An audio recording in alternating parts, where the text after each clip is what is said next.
আলহামদুলিল্লাহ, প্রশংসা আল্লাহর জন্য, শান্তি অবতীর্ণ হোক আল্লাহর রাসূলের উপরে। আল্লাহুম্মা সাল্লি আলাইহি আল্লাহুম্মা বারিক আলাইহি। চন্দ্রনারায়ণপুর বাইতুন নূর জামে মসজিদের উন্নতি কল্পে এক বিরাট ইসলামী জালসার আয়োজন করা হয়েছে। তার বক্তা হিসেবে, শ্রোতা হিসেবে, কমিটির দায়িত্ব হিসেবে যে যেভাবে উপস্থিত আছেন সকলেই একজন সাধারণ আব্দুল্লাহ হিসেবে আল্লাহর প্রশংসা করছি আলহামদুলিল্লাহ। শুরুতে একটা জিনিস আমার খুব ভালো লেগেছে আপনাকে বলি, আর একটা জিনিস ভয়ঙ্কর খারাপ লেগেছে। এই দুইটাই খোলাসা করে বলবো ইনশাল্লাহ। একটা ভালো লাগার বিষয় হইল আজকের এই মাহফিলে কমিটিরা যাকে প্রেসিডেন্টের চেয়ার দিয়েছে, সভাপতি, তিনি নিজেই একজন আলেম আলহামদুলিল্লাহ। অধিকাংশ মাহফিলে, আমাদের মাহফিলগুলোর সভাপতি হয় সুদখোর, গাঁজাখোর। মাঝে মধ্যে জুমার নামাজে আসে, তবে দ্বিতীয় রাকাত পায়, প্রথম রাকাত ফেল করে।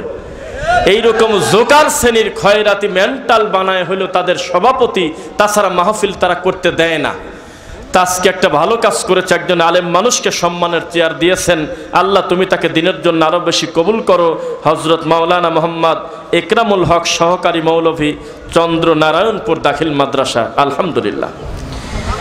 আচ্ছা, আরেকটা বিষয় খারাপ লেগেছে, বক্তব্য দেওয়ার শুরুতে আগে পাশে সবাই কিন্তু বলে কোরআন থেকে কথা বলেন, বলে কিনা বলেন? বলে বলে। আরে একদিন দেখে দেখ কবর পূজারি বলতেছে ওয়াকুল জা আল হক ওয়াজহাকাল বাতিল ইন্নাল বাতিলা কানা যাহুকা। এই আয়াত শেষ করার পরে বলতেছে কেউ যদি আমার সোনার নবীর পায়ের ছাপ দেখতে চাও, নারায়ণগঞ্জের কদমে রাসূলে চুমা দিয়ে আসো। তখন বুঝলাম যে আয়াতটা কি তোর জন্য রে গরু, পরিষ্টা কি আর মুগ্ধি কাজটা করলি কি? বলে হলো শেষ খুতবায় কুল্লু বিদআতিন দালালা, আর কয় নামাজের পরে বসবেন মিলাদ আছে। তাহলে ও বুঝলো কি আর পড়লো কি মুখ দিয়ে? আমার ভিতরটা ছিঁড়ে যাচ্ছে। আল্লাহর কোরআন মাজিদ যেটা আমরা আহলে হাদিস সমাজের লোক পড়ি, ধর্মকর্ম কতটুকুন বুঝি আমি জানি না। এই দেখেন পুরাটা তাবিদের নকশা। এই লজ্জা কাকে বলবেন আমাকে একটু বলেন। কি লেখা? এই সূরার তাবিজ গলায় রাখলে জিন ভূতের আসরের রোগী আরোগ্য লাভ করে, বিভিন্ন বদনজর থেকে সকল নিরাপদ থাকে, শিশুর সর্বদা মঙ্গল কামনা হয়। 732149837205 43275943021987 কিসের সাথে কি লাগায় সূরা ইউনূসের নাম নিয়ে এইভাবে ধর্মের নামে বিকৃত করতেছে, নাউজুবিল্লাহ। যে মানুষ কোরআন মাজিদের আয়াত কেটে তাবিজ লেখার বৈধতা দিতে পারে, আল্লাহর কোরআন মাজিদটা যাদের হাত থেকে বাদ পড়ে না, এই জাতির দ্বারা আর কি অসম্ভব আমাকে একটু বলেন। মুহাম্মদুর রাসূলুল্লাহ সাল্লাল্লাহু আলাইহি ওয়াসাল্লামকে আল্লাহ বলতেছেন ওয়াকুলিল হাক্কু মির রাব্বিকুম, হে নবী আপনি বলে দেন হক কোনো ব্যক্তি থেকে নয়, হক কোনো গোষ্ঠী থেকে নয়, হক কোনো সমাজ থেকে নয়, হক আসে আমার আল্লাহর পক্ষ থেকে। ফামান শাআ ফালিয়ুমিন, কারোর যদি মনে চায় ঈমান আনুক, ওয়ামান শাআ ফালিয়াকফুর, কারো যদি মনে চায় কুফরি করুক, আল্লাহর কিছুই আসে যায় না। ভালো মন্দের বিচার হবে আল্লাহর সামনে ইনশাআল্লাহ। মুহাম্মদ সাল্লাল্লাহু আলাইহি ওয়াসাল্লামকে আমরা ভালোবাসি। এই ভালোবাসার কারণে এখানে যারা আমরা উপস্থিত আছি প্রত্যেককেই আল্লাহর জন্য একে অন্যকে ভালোবাসি, বলেন আলহামদুলিল্লাহ। আমিও কিন্তু আমার আব্দুল হাকিম ভাইকে ভালোবাসি আলহামদুলিল্লাহ। তাই আমরা ভালোবেসে একে অন্যের ভুলকে সংশোধন করালে আমরা খুশি হয়ে বলবো আল্লাহ, কবরে যাওয়ার আগেই তো আমার রফিকুল ভাইয়ের মাধ্যমে আমার একটা ভুল সংশোধন হলো। আপনি আপনার বক্তব্যে অনেক ভালো কথা বলেছেন, আমরা শুকরিয়া আদায় করি। 30 বস্তা সিমেন্ট দিতে চেয়েছেন, আল্লাহর ঘরের কাজ যখন হবে আপনি কনফিডেন্সের সাথে বলেছেন ইনশাআল্লাহ তার সঙ্গে থাকবেন। আমরা এমপি সাহেবের জন্য দোয়া করি, আল্লাহ তুমি তাকে উত্তম শিফা দান করো, বলেন আমিন। আল্লাহ তুমি তার সকল বিপদ আপদ মুসিবত থেকে তাকে তুমি হেফাজত করো, বলেন আমিন। তো বক্তব্য দিতে গিয়ে আপনি বলেছিলেন সেই নবীর উপরে দরুদ যেই নবীকে সৃষ্টি না করলে আসমান জমিন সৃষ্টি হতো না, এটা নবীকে ভালোবেসেই আপনি বলছেন নাকি? কিন্তু দুর্ভাগ্যজনক বশত এই কথাটা পুরোটা মিথ্যা কথা, জাল কথা। এই কথাটা হুবহু হাদিসে আসে নাই, এসেছে কি ওয়ামা আরসালনাকা ইল্লা রাহমাতাল লিল আলামিন। এসেছে কি ওয়া ইন্নাকা লাআলা খুলুকিন আযীম। এসেছে কি আতিউল্লাহ ওয়া আতিউর রাসূল ওয়ালা তুবতিলু আমালাকুম। অসংখ্য কোরআন মাজিদের আয়াত প্রমাণ করে রাসূলের বিরোধিতা করে আল্লাহকে খুশি করা যাবে না। আল্লাহকে খুশি করতে হলে আমার রাসূলের মাধ্যমেই আল্লাহকে খুশি করতে হবে। কিন্তু আমরা তাকে বেশি বাড়াবাড়ি করতে গিয়ে আল্লাহর পর্যায়ে নেব না, বলেন ইনশাআল্লাহ। ঈসা নবীকে ভালোবাসতে গিয়ে খ্রিস্টানরা এত বাড়াবাড়ি করেছে যে আল্লাহর ছেলে পর্যন্ত বানিয়ে ফেলছে। আমাদের দেশে নবীকে ভালোবাসার দুইটা গ্রুপ। এক গ্রুপ বেশি ভালোবাসতে গিয়ে কুফরি করেছে, শিরিক করেছে, আরেক গ্রুপ সারাসারি করতে গিয়ে বেঈমান হয়ে গেছে। এক গ্রুপ বলতেছে মুহাম্মদ আবার কে, নাউজুবিল্লাহ, এরা হলো কাফের। আরেক গ্রুপ বলেছে মুহাম্মদ যেমন তেমন জিনিস না, এটা আল্লাহর জাতি নূর, এটা হলো অমুসলিমের কথা। যারা খালেকার মাখলুককে মিশায় ফেলে এরা মুসলিম নয়। ওই কাদেরি তরিকার লোককে জানিয়ে দেন যারা রাজবাড়িতে পাথর পূজা করে, ট্রেনের পূজা করে, রেলগাড়ির পূজা করে, মরা মানুষের দাফন কাফনের সময় সাদা কাগজে লিখে দেয় আব্দুল করিমের ছেলে আব্দুল জব্বার মৃত অমক, এই লোকটা সারাটা জীবন কাদেরি তরিকার লোক ছিল, মালাকুল মউত তুমি হিসাব করে বিষয়টা দেখো, এই কথাটা লিখে দেয়। আল্লাহর কসম করে বলতেছি রাজবাড়ির ভাই আমার কাছে আছে, হুবহু এটা সাক্ষী দিতে পারবে। আপনাদের শোনায় দিচ্ছে, এখানে আছে কিনা? রতন ভাই আছেন? বাস বসেন। তার এলাকায় কোনো মানুষ মারা গেলে, মুসলমান মারা গেলে বুকের উপরে সাদা কাগজে লিখে দেয় অমুকের ছেলে অমুক, সারাটা জীবন তিনি কাদেরি তরিকার লোক ছিল। তাদের যিনি প্রধান পীর, সেই পীরের মুখে দাড়ি নাই, প্রকাশ্যে তিনি বলতেছে আল্লাহ যখন উপরে থাকে তখন হলো আহাদ, আল্লাহ যখন নিচে থাকে তখন আল্লাহ মুহাম্মদ। এইরকম অমুসলিমের হাতে লক্ষ লক্ষ মানুষ মুরিদ হচ্ছে। এই জাতির কাছে কোনো কিছু অচল নাই। আমি গত কয়েকদিন আগে দেখলাম একটা বাবা, আরে কত বাবা দেখলাম, সেদিন দেখলাম জমি বাবা। কি বাবা? জমি বাবা মানে বাবা শুয়ে আছে, বাবার গায়ের উপরে ঘাস, দুবলা ঘাস হয়ে গেছে, ফসল হচ্ছে, এক পাশে এসি আছে আর এক পাশে টেবিল ফ্যান আছে, নাম হলো জমি বাবা। মানুষ তার কাছে দান বাক্সতে টাকা দিয়ে আসতেছে। এটা এমন একটা জাতি, এই জাতিকে আমি জিজ্ঞাসা করলাম রাজশাহী দুর্গাপুর থেকে, এই লোকটার পা থেকে মাথা পর্যন্ত পুরোটা হলুদ কালারের পোশাক কেন? কয়ে যে ও একটা পীরের মুরিদ, সেই পীরের নাম হলো জন্ডিস পাগল। কোন বিপদ বলেন? তারপরে মাদারীপুরে গিয়েছি একটা জায়গায় জুমার খুতবা দিতে, ইতিহাস সাক্ষী, আমাদের প্রত্যেকটা কথা কিন্তু রেকর্ডেড হয় কিনা? এক হলো আল্লাহর কাছে আর এক হলো এই মিডিয়ার কাছে। প্রতিটা কথার দায়িত্ব নিয়ে আমরা বলতেছি। ওখানে একটা পীর আছে, সেই পীর তার নাম হলো কি যেন স্মরণ নাই, তবে তার প্রত্যেকটা মুরিদ চিরদিনের জন্য হলুদকে তালাক দিয়েছে। হলুদ খায় না, হলুদ খাবে না। হলুদ খেলে মুরিদি কেটে যাবে। কেন? বলতেছে আমার পীর একদিন বাজারে গিয়েছে, সব তরকারি বাসায় আছে, মেহমান বাসায় বসে আছে, আমার হুজুরের পীরের কেবলার বউ, সে বলেছে বাজারে গিয়ে হলুদ কিনে নিয়ে আসেন। হলুদ কিনতে গিয়ে বাজারে কোনো জায়গায় কোনো হলুদ খুঁজে পাই নাই।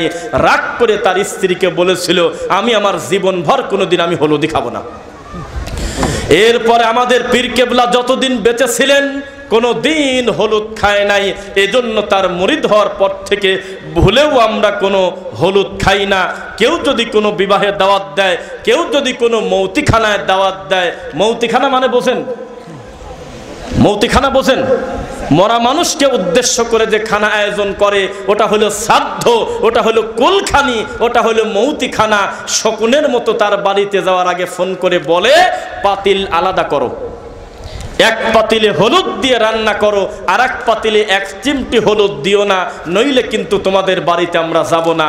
একটা আশ্চর্য দেশ যেই জাতি আল্লাহকে পর্যন্ত চেনে না, কথায় কথায় শিরিকি করে, কিন্তু নাম বলতেছে আমরা বলে মুসলমান রাষ্ট্র, 90 ভাগের উপরে বলে মুসলমান আছে।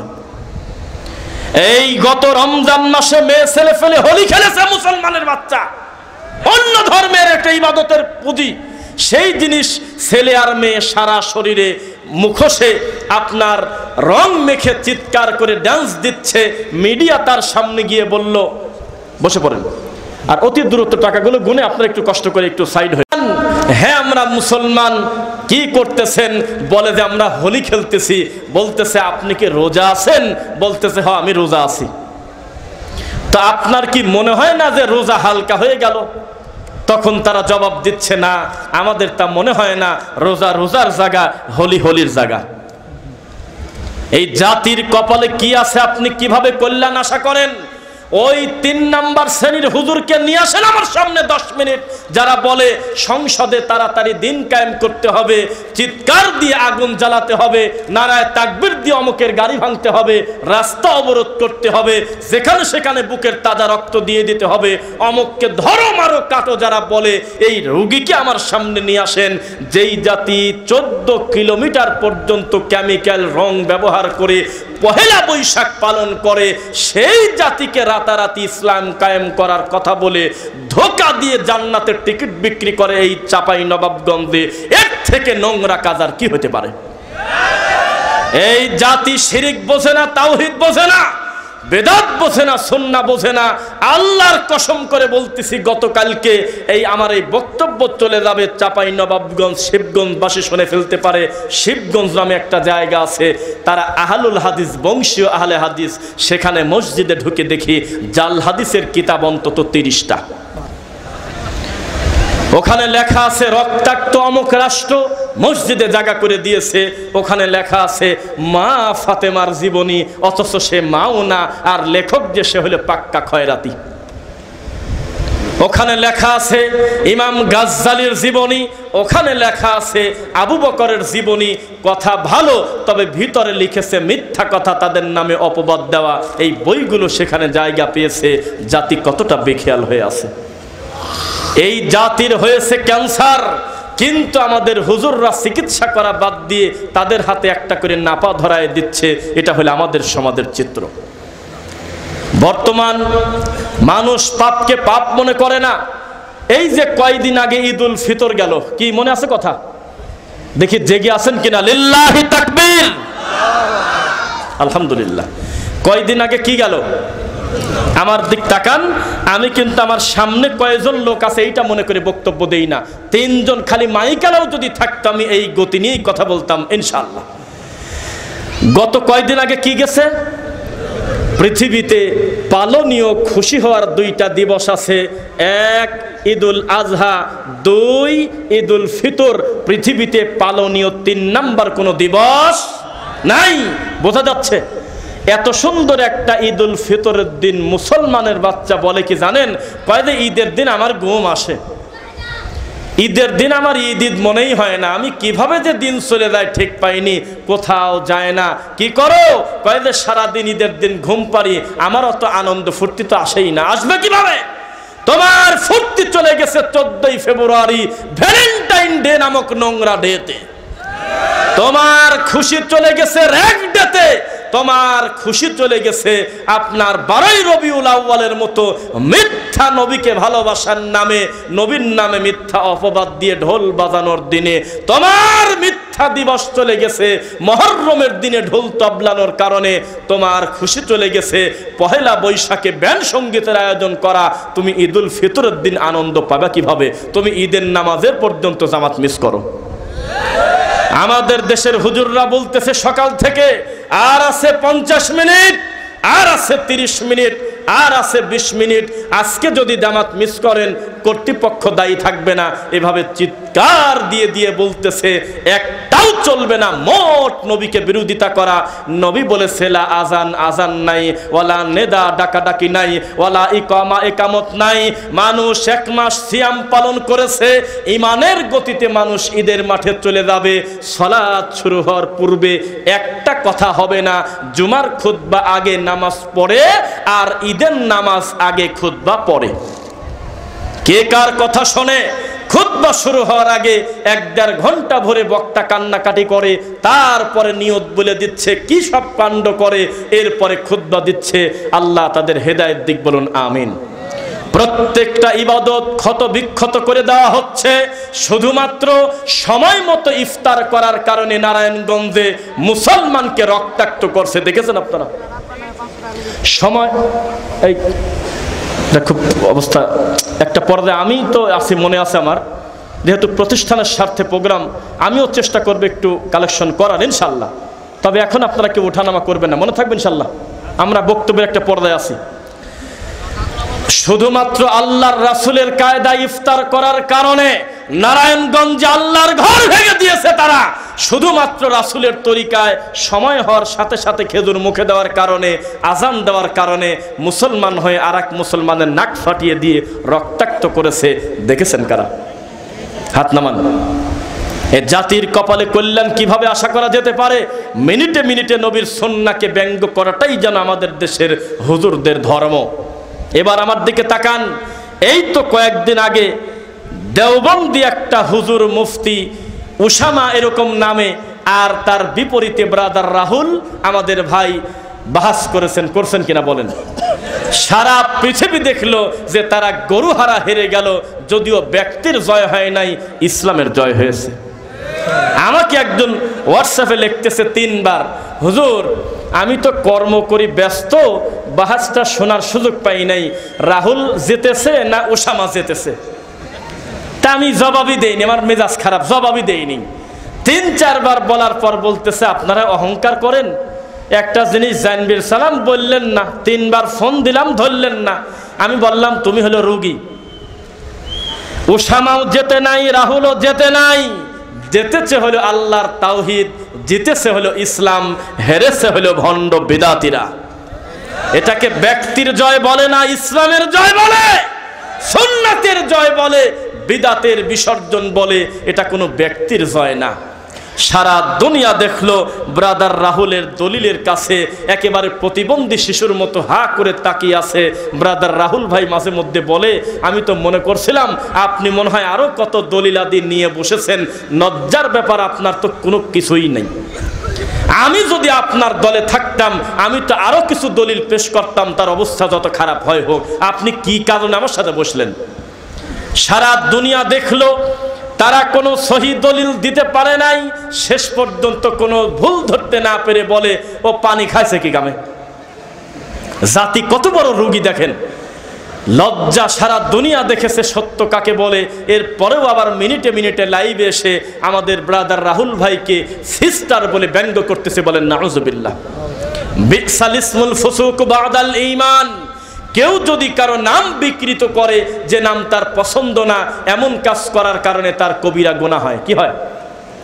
তারা আমাদের উপরে ট্যাগ লাগাচ্ছে, ইসরায়েল ইহুদির দালাল, খ্রিস্টান আমেরিকার দালাল, বলছে কিনা বলেন?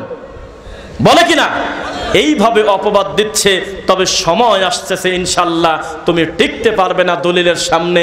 ইতিহাস সাক্ষী, লাঠির কাছে সারা জীবন আহলে হাদিসরা পরাজয়, গালির কাছে পরাজয়, একমাত্র দলিলের কাছে। আহলে হাদিসের বাচ্চা 15 বছরের একটা বাচ্চার কাছে 40 বছর হাদিস পড়ানো মুফতির ক্ষমতা নাই, বেদাতি মুফতির ইনশাল্লাহ। ইতিহাস সাক্ষী, কেউ টিকতে পারবে না। আমাদের একজন বিদআতপন্থী একজন মুরব্বী, তিনি আলেম না, তিনি আমাকে বললেন একটা প্রশ্ন আছে, সেটা হলো আমি তো হানাফি মাযহাব অনুসরণ করি, ঠিক আছে আমি আমার জায়গায় থাকবো, তবে আমার একটা প্রশ্ন, লাঠি হাতে করে তোমরা খুতবা দাও এটাও বুঝলাম, কিন্তু ইউটিউব আর ফেসবুকে যখন তোমাদের নাম লিখে জুমার খুতবা লেখি তখন শুধু আহলে হাদিসের লোকের খুতবা আসে, হানাফিরা খুতবা দেয় না নাকি? বিষয়টা কি? আমি বললাম আহলে হাদিসের বাচ্চা যদি 15 বছরের ছেলে লাঠি হাতে করে একবার খুতবায় দাঁড়ায়, মাতৃভাষায় হোক, ইংলিশে হোক, উর্দুতে হোক, বাংলাতে হোক, যে ভাষায় সে খুতবা দেবে তার থেকে বেশি সতর্ক হয়ে খুতবা এই পৃথিবীর কোনো তরিকার লোক দেয় না। 1 ঘন্টা খুতবা দেবে, তবে তার প্রস্তুতি আছে, তার কনফিডেন্স আছে, আমার খুতবায় আমি আল্লাহর কথার নবীর কথার বাইরে কিছুই বলবো না ইনশাল্লাহ। আর আপনার হুজুর ক্যামেরা দিয়ে ভিডিও করে না, তার কারণ আছে। আপনার হুজুর হলো আব্দুল কাদের জিলানীর মায়ের পেট থেকে 18 পারার গল্প বলে, তারপরে বড়ই খাওয়ার গল্প বলে, কুত্তা ব্যাঙের গল্প বলে, জিকিরে লাভ দেওয়ার গল্প বলে, মনসার পাগলের গল্প বলে, কিসের কোন গল্প টেনে নিয়ে ওয়াজ করে ও জানে। এই বক্তব্য মসজিদেই থাকুক, এই কথা যদি মানুষ শুনে যায় তা আমার লজ্জায় রাস্তায় বের হওয়া যাবে না, সেজন্য ক্যামেরা দেখলে ভয় পায়। বর্তমান সময় এসেছে আহলুল হাদিসদের একটা বড় প্রভাব, আমাদেরকে পর্দার আড়ালে যতই তারা গালিগালাজ করুক, একবার যখন মুখামুখি আমরা দাঁড়াই 1000 বিদাতির কলিজা কেঁপে যাবে ইনশাআল্লাহ। আমি গতকালকে এক জায়গায় বাসায় আমি রয়েছি শুয়ে, মাহফিল ছিল না, তো পাশে একটা মাহফিল হচ্ছে, আমি এক জায়গায় আসি, তা আমার মিডিয়ার ভাইটা গিয়ে বলতেছে কমিটির লোকের যে আমি কি আপনাদের এই মাহফিলের ওয়াজটাকে রেকর্ড করতে পারবো? তখন বলে ফেলছে যে আপনি কি রফিক বিন সাইদের সাথে আইছেন? তখন বলতেছে হ্যাঁ, কি বলবে আর? তখন বলতেছে দেখি অনুমতি দেয় কিনা। তখন আমি বললাম এই অনুমতি ভিডিও করার না, এই অনুমতি হলে আপনারা আমাকে ধরে মারার অনুমতি। এই বিদাতিরা যদি বুঝতে পারে যে আমরা তার 200-500 মিটারের ভিতরে আসি, মাইকের আওয়াজ আমাদের কানে যায়, তাহলে ওর বক্তব্যের গতি উল্টে যাবে। আর কোনোদিন কি ওয়াজ করে তা জানি না, কিন্তু গতকালকে বক্তব্য দিতে কিসের ভিতরে কি টান দেয় আল্লাহ ভালো জানে, কানে হাত দিয়ে কান্নাকাটি করে চলে গেছে। এই হলো আহলুল হাদিসের প্রভাব। আমাদেরকে এত গালিগালাজ করে, জালসায় মঞ্চের মাইক পেলে বলে আমরা খ্রিস্টান, আমরা ইহুদির দালাল, আমিন জোরে বলা এটা ফিতনা, কত গালিগালাজ করে। কিন্তু তেল পাম্পে, গ্যাস পাম্পে, এয়ারপোর্টে, ট্রেন লাইনে, বক্তায় বক্তায় কিন্তু গোতা লাগে মাথায়, জানেন আপনারা? দাঁতি বেদাতি নাই, হানাফি মালিকি শাফি নাই, অনেক বক্তা চাপাই নবাবগঞ্জে বক্তব্য দিতে আসছে, কোথাও কালাই রুটি খাওয়ার জন্য দাঁড়িয়ে গেছে, কোথাও গাড়ির তেল নেওয়ার জন্য দাঁড়িয়ে গেছে। তখন দেখা গেল আহলে হাদিস আর হানাফি বক্তা মুখামুখি। তখন এই হানাফি বক্তা কোনো দিন আমাদেরকে বলল না আপনি জাল হাদিস বলেন কেন, বেদাতি কথা বলেন কেন, এটা বলার সুযোগ তার হলো না। কিন্তু মাহফিলে এসে ঠিকই গালিগালাজ করে। এই জাতি যদি জানতো, মাযহাবী তরিকাপন্থী ভাইয়েরা, এত বড় হুজুর যখন আমাদের সঙ্গে দেখা হয় তখন তিনি আমাদের সামনে কি কথা বলে এটা পাবলিক শুনে ফেললে তাদের খবর ছিল, আমাদের হাত ধরে বলে আপনাদের কথা ঠিকই আছে। আমাদেরও বলা উচিত, আসলে সমাজে চলে, বাপদাদা চলায়, কি হবে এখন যদি সত্য স্বীকার করি, পাবলিক তো আমাদেরকে পিটাবে, আস্তে আস্তে আমরাও বলবো। এভাবে তারা গরিমসি করে। কেন তুমি পাগলামি করতেছ? তোমার কিচ্ছু আসে যায় না, সত্য সত্যর গতিতে চলবেই চলবে ইনশাআল্লাহ। ফখরুদ্দিনের আমল কয় সালে ছিল বলেন? হ্যাঁ, 2005-6 সাল বা এই সমস্ত সময় আমরা দুই চোখ দিয়ে দেখেছি। ফখরুদ্দিন একদিন ওয়াজ করছিল, ও আমার বাংলাদেশি ভাইয়েরা, তোমরা যারা সরকারি রাস্তার পাশের জায়গায় বাড়ি করে আসো, জায়গাটা ছেড়ে দাও। বলে নাই? বলছে নাকি? কথা কয় না। সরকারি জায়গায় ছেড়ে দিতে বলছিল। তখন আমরা দেখছিলাম লেবার খরচ করে, নিজের টাকা দিয়ে, মিস্ত্রি নিয়ে, হাতুড়ি দিয়ে পিটায়ে নিজের 3 তলা বাড়ি ভেঙে সরকারি জায়গা খালি করে দিছিল।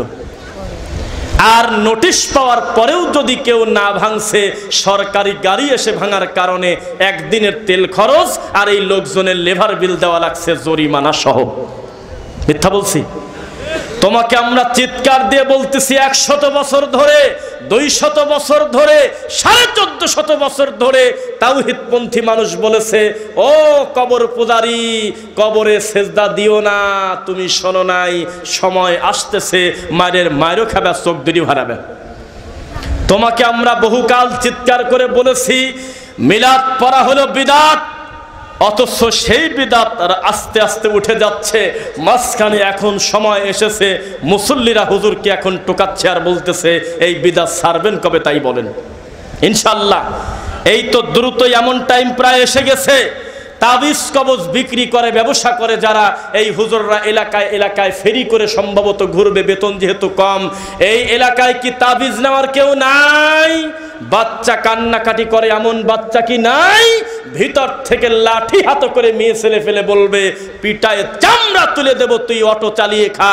আমাদের এলাকার লোক এখন আয়াতুল কুরসি শিখে গেছে, সূরা ইখলাস শিখে গেছে, ফালাক শিখে গেছে, নাস শিখে গেছে, ফাতিহা শিখে গেছে, বাকারার শেষ 2 আয়াত শিখে গেছে, সূরা মুলক পড়তে পারে।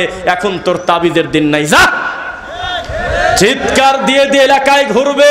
এই এলাকায় মরা মানুষের জন্য কোরআন খতম করানোর কেউ নাই। ভিতর থেকে আওয়াজ আসবে তাড়াতাড়ি খয়রাতি বেদাতি সর এখান থেকে। আমরা আমাদের মৃত মানুষের জন্য দান করি আর মুখে বলি আল্লাহ ক্ষমা করো, তাদের প্রতি দয়া করো। তোমাদের আশায় আর বসে নাই, এটা ফেল ফেল করে ঘোরার দিন আসছে ইনশাআল্লাহ। চিৎকার দিয়ে এলাকায় এলাকায় দৌড়াবে। এই এলাকার লোক কি মিলাদ পড়ে না? ভিতর থেকে আওয়াজ আসবে তাড়াতাড়ি সরে দাও, আমরা মিলাদকে কবর দিয়ে দিয়েছি, আমরা এখন দরুদের পক্ষের লোক, আমরা রাসূলের নামে দরুদ পড়ি, তবে মিলাদ পড়ি না। ইনশাআল্লাহ পড়েন। দিন যত যাবে মানুষ সত্যের পথে আসবে, এটাকে বিশ্বাস করেন আপনারা ইনশাআল্লাহ? ইয়াউমা তুকাল্লাবু উজুহুহুম ফিন্নার, জাহান্নামীদেরকে একদল জাহান্নামীর মুখমণ্ডল আগুনে উলট পালট করে শাস্তি দেওয়া হবে। যেভাবে বেগুনি ভাজা হয়, এক পাট হয়ে গেলে আর একটা পাট উল্টায় দেয়, বোঝা যাচ্ছে? যেভাবে পেঁয়াজু ভাজা হয়, ডিম ভাজা হয়, উল্টে পাল্টে এ পাট ও পাট করে কিনা বলেন তো দেখি, করে কিনা? দেখেন, আমি কিন্তু একটা জিনিস বুঝি, এই পাবলিক ডিমান্ড। আপনারা ডানে বামে তাকাচ্ছেন এই টাকার কারণে, এর কারণে বলছে এগুলোকে হাইড করে রাখেন, এগুলোকে হাইড করে রাখেন, আপনারা কেউ কথা বলবেন না। কারণ এই জাতি হলে এরকম, এখানে যদি একটা ব্যাংক জোরে করে লাভ দেয়, প্রত্যেকটা লোকের ফোকাস থাকবে ব্যাংকের দিকে, আমার দিকে না। এই জাতি এরকম। তো এটা বলতেছে আপনারা টেবিলে টাকা পয়সা কথাবার্তা সব হাইড করে ফেলেন, যাতে এই দিকে না তাকায়। এটা মানুষের স্বভাব।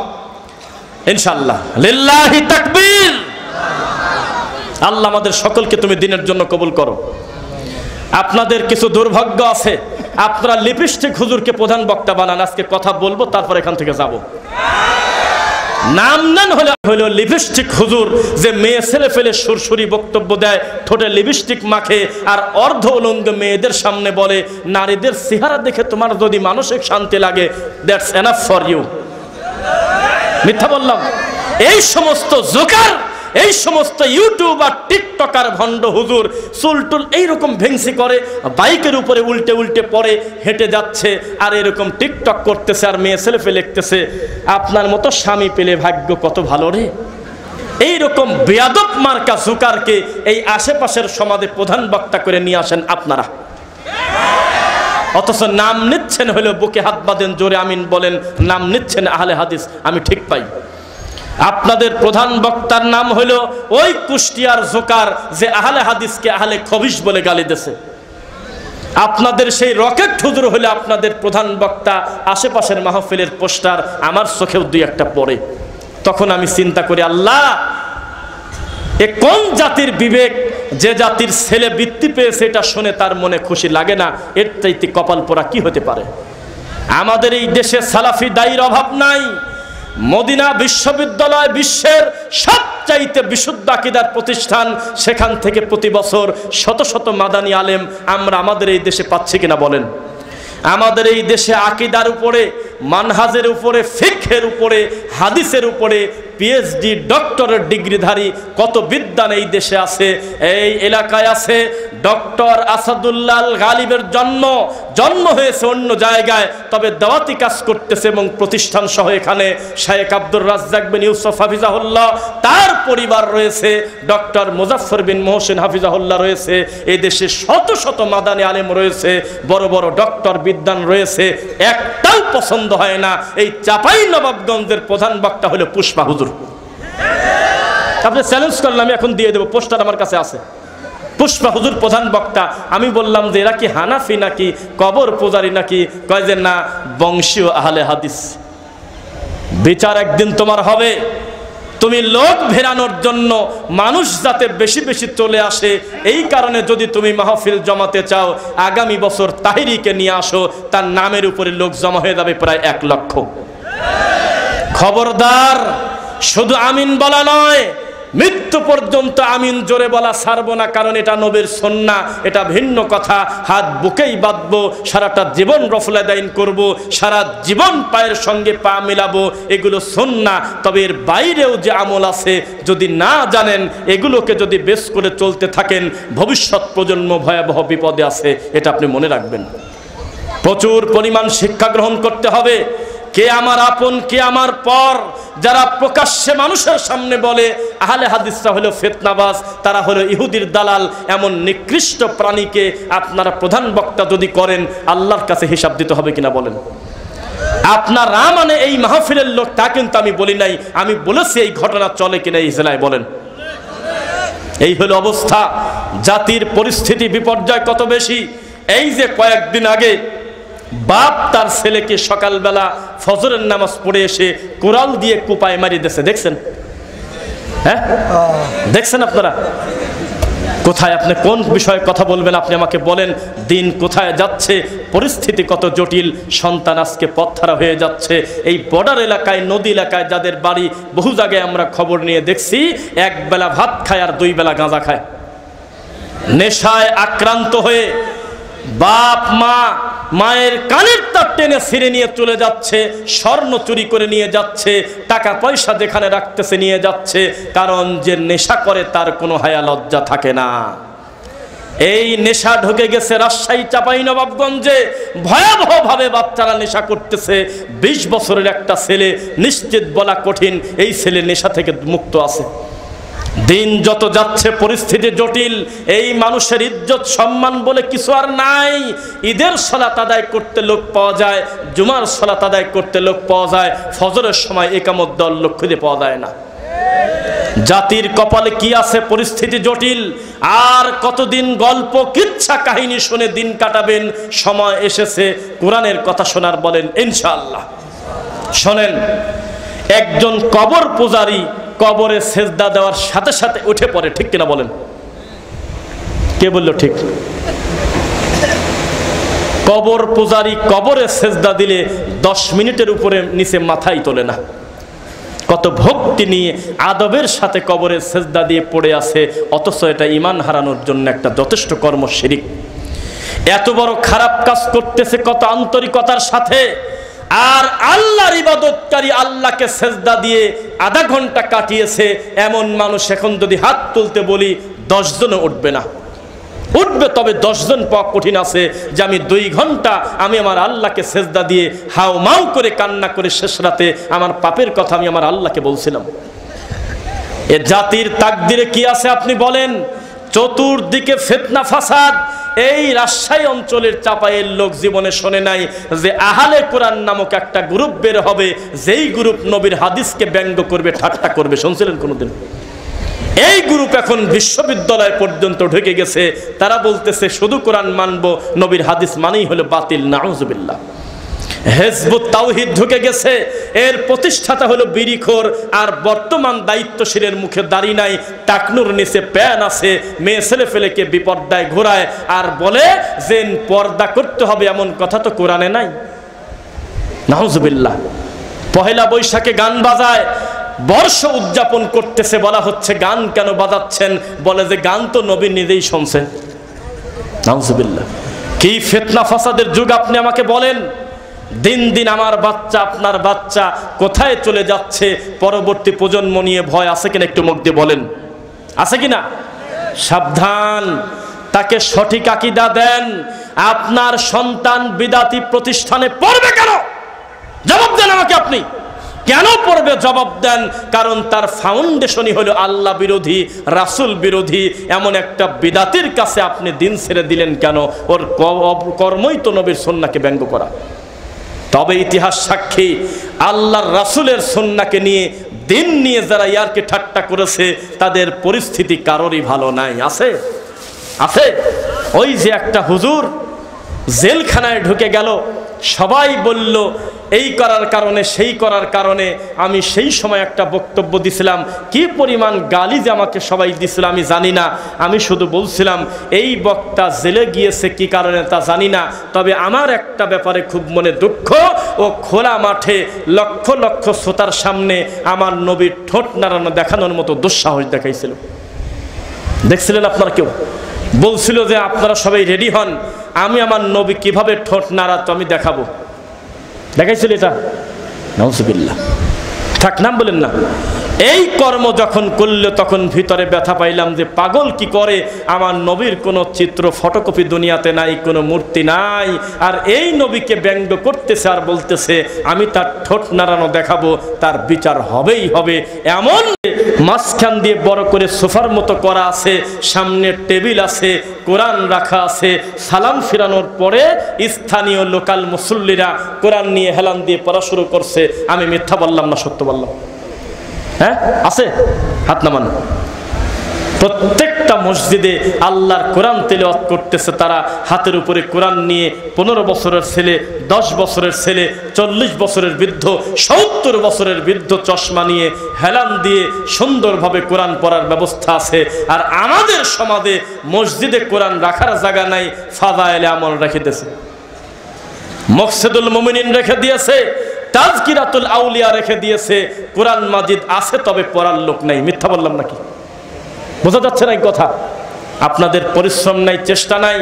রমজান মাস চলে গেল, একটা বার কোরআন শুদ্ধ করার চেষ্টা করলেন না, অথচ পৃথিবীতে কোরআন মাজিদ পড়তে গিয়ে যদি ভুল হয়, ইচ্ছাকৃতভাবে যদি সংশোধন না করেন, এর থেকে বিকৃত আর পৃথিবীর কোনো ভাষা হবে না। একজন বলতেছে কুল হু আল্লাহু আহাদ, অর্থ হলো হে নবী বলে দেন আল্লাহ হলো অদ্বিতীয়। কেউ যদি বলে কুল হু আল্লাহু আহাদ, কফটা যদি না শব্দ করে, উচ্চারণটা সুন্দর না হয়, তাহলে তার অর্থ হে নবী এক আল্লাহকে আপনি খাইয়ে ফেলেন। কি বুঝলেন আপনি বলেন? ইয়্যাকা না'বুদু ওয়া ইয়্যাকা নাস্তাঈন, আপনি আপনার মন মতো পড়তে গেলে অর্থ হবে হে আল্লাহ আপনি আমাদের ইবাদত করেন, আপনি আমাদের কাছে সাহায্য চান। সামান্য একটা জবর এদিক সেদিক হলে, একটু উচ্চারণে উল্টা পাল্টা হলে শিরিক হওয়া, ঈমান হারা হওয়ার মতো হতে পারে যদি আপনার চেষ্টা না থাকে। একটা মানুষ কোরআন শুদ্ধর চিন্তা নাই, আল্লাহর ঘরে কোরআনের কোনো দার্স হয় না, হাদিসের কোনো আলোচনা হয় না, অথচ একটা লোক স্বপ্নের বই নিয়ে ফাদায়েলে আমল হাতে করে 3টা কাজের বুয়া বাড়িতে, ইশারা করলে গরম পানি আসবে শীতের দিনে, শীতের দিনে আসবে গরম পানি।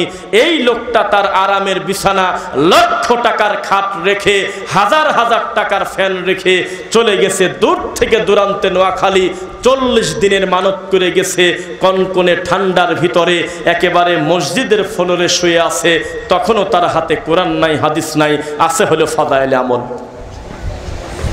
এই লোকটা যদি এই বই প্রতিষ্ঠিত করতে এত বেশি কষ্ট করে, তাহলে কোরআন সুন্নাহ প্রতিষ্ঠিত করতে কষ্ট করার দরকার আছে কিনা বলেন?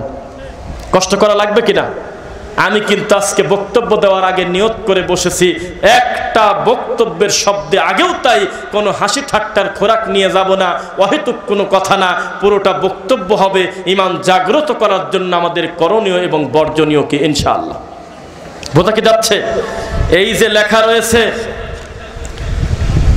মসজিদের উন্নতি কল্পে, লেখা আছে কিনা? এক জায়গায় মাহফিল করতে গিয়ে দেখি চর বাগডাঙ্গা জায়গার নাম পাশেই মনে হয়, সেখানে দেখলাম যে গোরস্থানের উন্নতি কল্পে। কি কিসের উন্নতি কল্পে? থাকে না এরকম মাহফিল? আপনারা কি আমার ভাষা বোঝেন? কিসের উন্নতি কল্পে? গোরস্থানের উন্নতি কল্পে। তখন আমি পোস্টারটা হাতে নিয়ে বললাম, তাজা মানুষ ভাত পায় না, মরা মানুষের জন্য বিরানি রান্না করার মতো হয়ে গেল।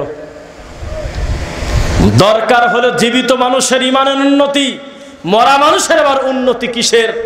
গোরস্থানের উন্নতি বলতে একটু পাঁচিরটা পাকা করা, কবরের মাটি একটু বাড়ানো, কবরটা হেলে দুলে গেলে একটু সুন্দর করা, এই হলো কবরের উন্নতি।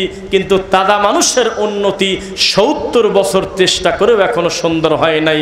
জরুরি কি গোরস্থান উন্নতি বেশি না ঈমানের উন্নতি বেশি?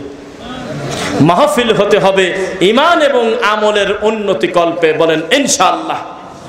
পারবেন ইনশাআল্লাহ? এইটা যদি হয় তখন জাতি বুঝবে কোরআন সুন্নাহ কাকে বলে। আর আজকে এই চন্দ্রনারায়ণবাসীর জন্য আমি একটু শুকরিয়া আদায় করতেছি আলহামদুলিল্লাহ, কারণ যেই মাহফিলে কালেকশন আছে সেই মাহফিলে কালেকশনের সময় লোক উঠে চলে যায়, ওয়াদের সময় লোক থাকে না। কিন্তু আজকে একটু ব্যতিক্রম হয়েছে, আমাদের ভাইয়েরা ভোরে বসে আছে আল্লাহর দিনের জন্য আলহামদুলিল্লাহ। আর কমিটি যারা থাকে, মাহফিল কমিটি একটা ব্যতিক্রম কমিটি পেয়েছি, যারা নিজেরাও আমার বক্তব্য শুনতেছে, অথচ যেই মাহফিলে কালেকশন আছে ওই মাহফিলে বক্তা যত ভালোই বক্তব্য দিক, মূল টার্গেট হলো মাল উঠলো কত। বোঝা যাচ্ছে? ঢাকা খিলগাঁও একটা বড় মাহফিল, আল্লাহ আমার হাত দিয়ে প্রায় ৬-৭ লক্ষ টাকা উঠালো। আর আগের দ্বিতীয় বক্তাই ছিল কালেকশনের, কত টাকা উঠাইছে আল্লাহ ভালো জানে। এত টাকা উঠানোর পরে আমাকে টাকা দেওয়ার সময় দেখি যে মুখ টুক শুকনে কেমন কেমন করে। কি হয়েছে? কয় যে মাথায় খারাপ, মাথা বাড়ি, একেবারে মাথায় বাড়ি। কেন? কয় কালেকশন ভালো হয় নাই। গতবার 14 লাখ হয়েছিল, এবার 11.5 লাখের বেশি হইল না। তখন আমি ডাইরেক্ট বললাম, এই 13.5 লাখ টাকা 11.5 লাখ টাকাকে তোমার বাপ ডেলিভারি দিছিল নাকি? এই টাকাগুলি কি তুমি পাবলিকের কাছে পাইতা নাকি না আল্লাহর ভয়ে দিয়েছে? আল্লাহর ভয়ে দিয়েছে। বললাম যে তওবা করো, প্রকাশ্যে এতগুলো মানুষের আমানত পেয়েছো, তোমার উচিত ছিল মুখ দিয়ে আলহামদুলিল্লাহ উচ্চারণ করা। কেননা বক্তা যখন কালেকশন শুরু করলো ওই সময় ওমানের মতো, দুবাইয়ের মতো ভয়াবহ ঝড় বৃষ্টি হতে পারতো কিনা? 1 টাকাও ওঠে নাই, কেবল কালেকশন শুরু করলো, মুহূর্তের ভিতরে মাহফিলে বক্তা শ্রোতা সবাই দৌড়ে চলে গেছে। আল্লাহ তোমাকে ভালোবাসে, তাই প্রায় 11 লক্ষ টাকার উপরে কালেকশন হলো টেবিল, তারপরেও তোমার মুখে আলহামদুলিল্লাহ শব্দ নাই। আমার মতো বক্তার হাতে 2000 টাকা কম দেওয়ার জন্য তুমি এখন সাজলে হলো ফকিন্নির বাচ্চা। তুমি প্যান্ডেল আলার কাছে রাজা, তোমার প্যান্ডেলের দিকে তাকালে মনে হয় অত্র এলাকায় এত সুন্দর টিপটপ প্যান্ডেল আনার কারোর ক্ষমতা নাই। তোমার মাইক হলো প্রায় 50টা, অন্য লোক 10টা আনতেই পারে না। তোমার সব কিছু 1 নাম্বার, বক্তার কাছে এসে তুমি হলো ফকির। সামান্য কিছু টাকা দিয়ে তুমি বলো কিছু মনে করবেন না, কালেকশন ভালো হয় নাই, দোয়া দিয়ে দিলাম। আছে কিনা বলেন? আর ফতোয়া সকালবেলা ওঠে টাকা চাই নেওয়া জায়েজ নাই, টাকা নেওয়া জায়েজ নাই। আরে গরু, টাকা বক্তা নেয় নাই, আরো 50,000 টাকা যাওয়ার সময় দান করে দিয়ে গেছে, তবুও কাজ হবে না। যদি বক্তব্য দিতে এসে জাল হাদিস বলে চলে যায়, সবই গেল। মূল প্রোডাক্ট, মূল কাজ হলো বক্তা বলতেছে কি, আমরা যে লোকটাকে নিয়ে আসলাম উনি আসলে উম্মতের জন্য করলোটা কি? উনি কানে হাত দিয়ে ফাতেমার মিথ্যা গল্প বলে গেল, উনি ওয়াজ করতে গিয়ে জাল হাদিস প্রচার করে গেল, আর রানিং যাওয়ার সময় বলল আমার পরিবার টাকা নিতে নিষেধ করেছে, এই মসজিদের জন্য আমি 2 লক্ষ টাকা দান করে গেলাম। আপনারা যতই নারায়ে তাকবীর দেন, টাকা 2 লাখ দিয়ে গেল, যাওয়ার সময় ইমানটা হাতে করে নিয়ে গেল জাল হাদিস দেওয়ার কারণে। বোঝা যাচ্ছে? জাতিকে সচেতন থাকতে হবে। নবী সাল্লাল্লাহু আলাইহি ওয়াসাল্লাম বলেছে, মান মাতা ওয়া হুয়া ইয়ালাম আন্নাহু লা ইলাহা ইল্লাল্লাহ দাখালাল জান্নাহ। কেউ মারা গেল আর তার মুখের বাক্য যদি শেষে থাকে লা ইলাহা ইল্লাল্লাহ, সে জান্নাতে যাবে, বলেন ইনশাআল্লাহ। নবী সাল্লাল্লাহু আলাইহি ওয়াসাল্লাম বলেছেন, হাদিসের রাবি তার জামাই, তার চাচাতো ভাই খলিফা আলী রাদিয়াল্লাহু আনহু, লা তাআতা লি মাখলুকিন ফি মাসিয়াতিল খালিক। ও পৃথিবীর মানুষ শোনো, আমার নবী বলেছে, আমি আলী বর্ণনা করলাম, খালেককে খুশি করতে গিয়ে মাখলুক যদি বেদার হয় হয়ে যাক, তবে খালেককে খুশি করতে গিয়ে, মাখলুককে খুশি করতে গিয়ে যেই লোকটা তার খালেককে বেদার করে, তার থেকে হতভাগা পৃথিবীতে কেউ নাই। বোঝা যাচ্ছে? সাবধান, এই মুহূর্তে আপনাকে প্রতিজ্ঞা করতে হবে, আমি আমার সারাটা জীবন আল্লাহ এবং তার রাসূলের নীতি মেনে চলবো, বলেন ইনশাআল্লাহ।